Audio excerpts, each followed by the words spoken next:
Not more than 5% of startups in India should actually be raising venture capital. Because if you put in venture capital money, it needs to hyperscale. If you wanted to build $1 million startup in 2025, what would you do? In today's episode, we have Rajiv Srivatsa, who shares his 6-step blueprint to help you get there. Rajiv is famously known as the founder of Urban Ladder, one of India's biggest furniture brands that was acquired by Reliance for more than 180 crores. Since then, Rajiv has been building the global VC fund Antler in India. Being a founding partner for Antler in India, he has been investing in early stage startups for the last 5 years. Today, he shares his 6-step blueprint for building a $1 million startup in 2025.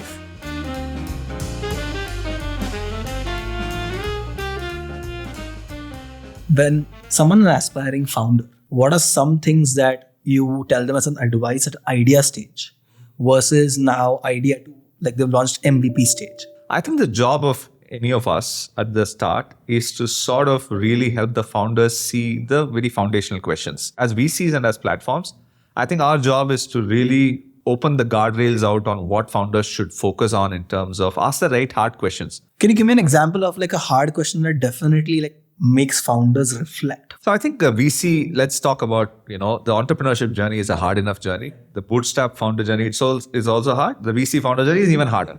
Because you are growing the business at a scale which is unnatural at some level. And you as a founder by extension of a successful company are growing at an unnatural scale, right? You're becoming someone that you probably couldn't have imagined. So now with those caveats, the first set of questions that we ask, of course, is the team itself. Is this the right co-founding team? We go into the complementarity. Have you folks talked about this and stuff? So that's the first thing. On the right team to go solve a problem like this. It's not that we are against solo founders. We know that there are enough solo founders who can sort of build a founding team, but we just make sure that we spend enough time on the team itself. Second is the next level questions on let's talk about this from a CEO perspective, right? Because at the end of the day, there is a particular role that the CEO or the primary founder, even within the founding team sort of plays, right? The CEO, we go deeper into what is sort of their understanding of the customer and understanding of the market. So this is very important actually. Like a lot of times people want to focus and like narrow things down. If you had to like advise a founder today on like this approach, saying that, hey, when should you think about like narrowing your focus versus broadening, and chasing growth? I think the core ethos of why you start a company, I think should be very clear. Customer satisfaction, irrespective of enterprise or B2C, is very high and it has to be high. So if the customer service score is not good, fix that first at all costs. Second, you have to build it sustainably. If you're going to be pricing, at that time we clearly decided we are never going to do scratching price.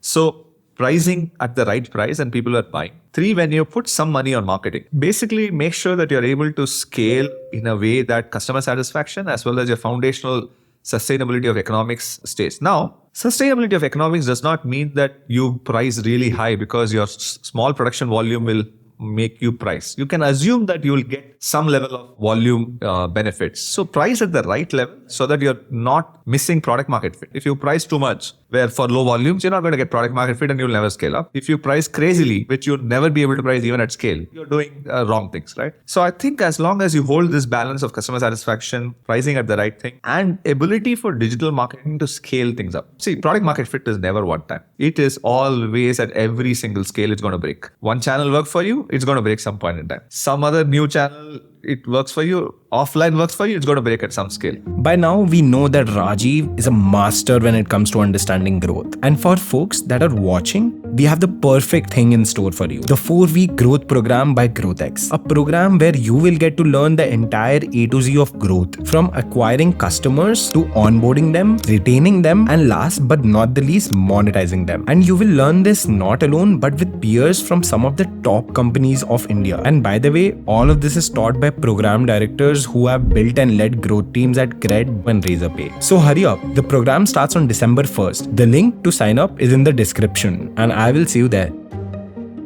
A lot of people try to either do too many products at the start or too many channels at the start, or do the other extreme of just doing one thing so right that someone else comes. Because in India, competition is just always at the doorstep, right? So you have to somewhere marry. For example, we ask a lot of people, do you even need to raise venture capital? Not more than 5% of startups in India should actually be raising venture capital. A lot of people don't understand as because if you put in venture capital money, it needs to hyperscale. So I think you just have to ask a lot of these hard questions on what are you raising this money for? What is really the hyperscale possible? To what revenue can you get?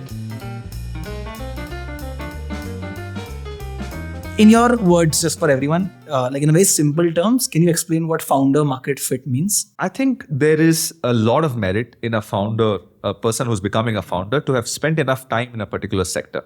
2-3 reasons. One, he or she is extremely passionate about building for that particular space. The reason is very simple. One, you're probably way more, I would say, knowledgeable of that. Two, you're going to show grit. This journey is going to have so many failures that if you do not have absolutely insane amounts of grit, you're going to give up some point in time. Because the failures are far more than successes. And the reason that you push for founder market fit is that there's a higher probability that you're going to be gritty and you're going to show passion for solving. And if you've been in a particular space for 7-10 years, there's just a higher probability that you will be in it for a few more years. So the next set of things that we look for in the CEO is some level of strategic thinking clarity and the ability to communicate that strategic thinking clarity. See, there are enough founders who are not the visionary storytellers, and that's okay. But if you are going to go deep into this, how are you going to tell this story and how are you going to break down this? At the end of the day, you're going to actually structure, prioritize, say that this is, look at data, convince someone else to join you. All these are strategic thinking. If you had to give an advice to like someone who's looking to start up and like they had to vet their co-founder, or let's say, what are some 2 or 3 things that you've seen non-negotiable? First is, I think it's extremely important that you have the same vision for what you want to build. And somewhere, of course, visions are things that can change with time, and you don't, at the start, you don't know what you're going to build in the furniture category. But somewhere, some alignment on that, you're passionate enough about this particular sector. 2 is shared values, which is fundamentally why you do what you do in terms of your customer ethos and how you look at life. Right, in terms of money, in terms of just upbringing. Third is what I call personality type match. And this is where some level of complementarity is very useful. Someone might be very action oriented. Someone might be a people person. Someone might be a great visionary. Someone might be super structured in their thinking. These are 4 different personality types. There's nothing against two completely polar opposite or two completely similar. It is just that you need to understand as to how your working style matches, right? That's the 4th one. What's your communication style and your working style? And the 5th factor is what I call an X factor, which is really around you just like the same EPL team. You talk the same goddamn language. You like A.R. Rahman or, so over a beer, you just hit it off, right? So X factor is very unpredictable, but X factor generally crosses these 3-4 other things on how you match. Of course, last but not the least, functional complementarity. If you have 2 very similar backgrounds, how are you going to divide and conquer what's the up and coming challenge, right? Because in the early days, you're doing everything yourself.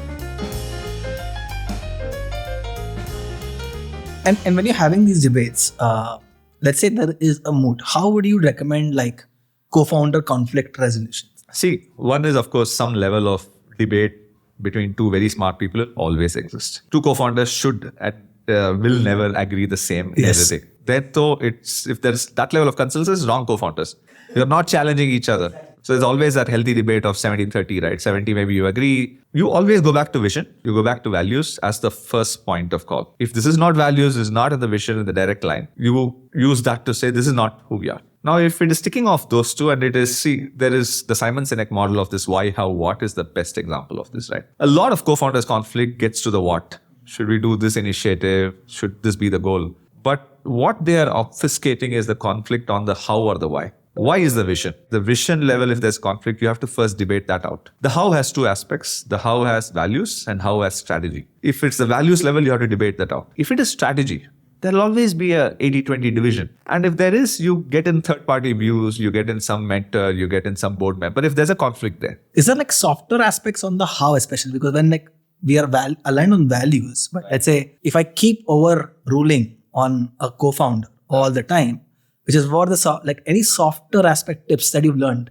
So I think there should be a difference between co-founders and founding team members, right? And if 2 co-founders are not agreeing for a consistent amount of time, or one is not seeing the value of the other, then that needs to be resolved at the root. Because co-founders means at the strategic table, both are equal. Some can contribute more on some aspects, some can contribute more on some other aspect. Someone business, someone tech, someone category, all of that stuff. But co-founder means that you have the same seat at the strategic table. See, Founders have 4 or 5 hats they wear. One is of the co-founder of the startup. One is as a board member. One is as a financial shareholder. One is as a professional. Not everything scales up for everyone at the same time, right? And you have to be somewhere aware of that, right? Which is, if you come in as a co-founder, not everyone scales up at the same time. If there is someone who you see potential today as becoming a CEO, but they struggle at communicating that, are there some things? Obviously, it can't be like from zero to like Steve Jobs, right? But like if they're like 80, what are some things that you advise to make your storytelling better? Unfortunately, there is not some great rocket science because in India, our communication, see, a lot of the founders have a stereotypical background of engineering plus 1 MBA. So high on analysis, IIT or IIM, I don't know, but at least some level of engineering and some level of a startup experience. So it's a very stereotypical, at least a lot of the people, right? Now, the challenge with that is that education system trains you in a particular way, which is deep in analysis, data, thinking, structured, and very high focus on execution, especially if you've been part of a startup. These are the two skill sets, the thinker skill set and the sensor skill set. There's something called the intuitor skill set, which a lot of very strong salespeople have and a lot of strong storytellers. But the number of such people in India is much lower. What I very tactically tell people is, if you are a sensor or a thinker, there is a natural tendency for you to talk about your solution and the problem statement. Just elevate the conversation to always first talk about why, then the how, then the what. You have a tendency to talk about the what without going to the why, because you want to paint a bigger vision. And this only gets trained. I think it is just about really focusing on forcing yourself to talk about the why, the customer problem statement, the scale of what this could be before you get to what your solution is.